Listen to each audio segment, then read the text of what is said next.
You once said, quote, "I don't know if I could have made it as an NBA player, but I knew I could make it as a coach." Why did you feel that way? Well, I definitely knew that I was a borderline NBA player. I had one opportunity to go up after I'd been out of college for a year, but I'd already gotten involved in coaching. And was that with the Chicago Bulls? Yeah, I had an opportunity in Chicago that I didn't make it, but the next year after playing in the Eastern League, I had a chance to go to Detroit. I knew the coach. I played for the coach in the Eastern League, Paul Seymour. And reunite with Dave Bing. And be with Bing, but they had three almost all-pro guards, and Jimmy Walker and Howard Kohlmeyer and Dave Bing. I knew I wasn't going to play in front of those guys, and I'd already started coaching at Syracuse and felt comfortable with what I was doing. I really felt at that point in time I had to make a decision, a big decision, because I really wanted to play and liked to play, but I just felt that coaching was the best opportunity for me. I didn't envision it would turn out quite as good as it has in terms of being an assistant and then being able to become the head coach here.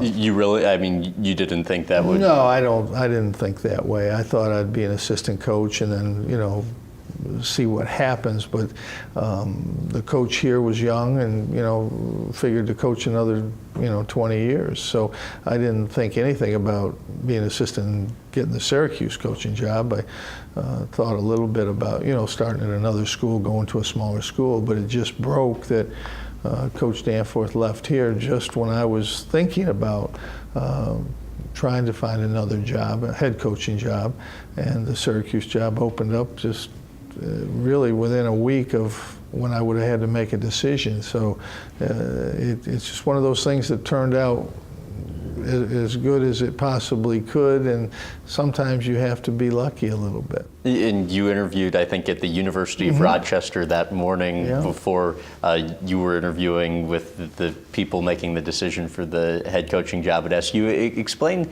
how you got the job and sort of the leverage you employed. Well, I don't know. It was probably not the smart thing to do at the time, but I knew that I could probably get the Rochester job, and the Syracuse people were wavering, and I was the assistant coach. I'd recruited the players here and had the blessing of the players and the former coach, and they were wavering about who they're going to bring in, and I said, look, I'm going to Rochester tomorrow. If you don't think I can do the job here, I don't think it's a job that should be opened up.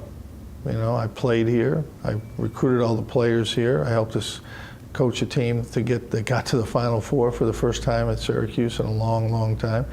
And I felt that I should have the job, and I just kind of walked out of the room, and they, I think 2 out of 3 agreed that I should be the, the coach. When you were walking out of the room, did you think in the back of your mind you were going to get the job? I didn't. No, I really wasn't sure. I just felt that I had made my case and that I should, be the head coach. And I knew that I could go to Rochester, and it was a good job, Division III, but it was a good job. That they talked about going Division I, and which never happened, but they had talked about it. But the head of the selection committee came down within a couple minutes and said, "Oh, we're gonna go with you."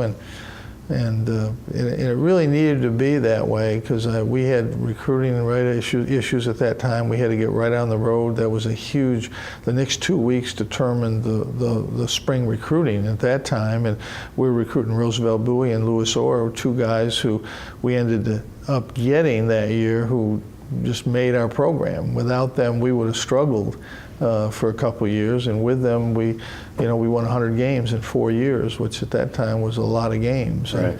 And, so the decision had to be made quickly, and I knew a 2 or 3 week wait would destroy recruiting and put the program in a bad situation. And that's really why I pressed the issue so much. Not so much that I was worried I wouldn't get the job if it took 2 weeks, but 2 weeks would have been too long in terms of the recruiting world at that stage.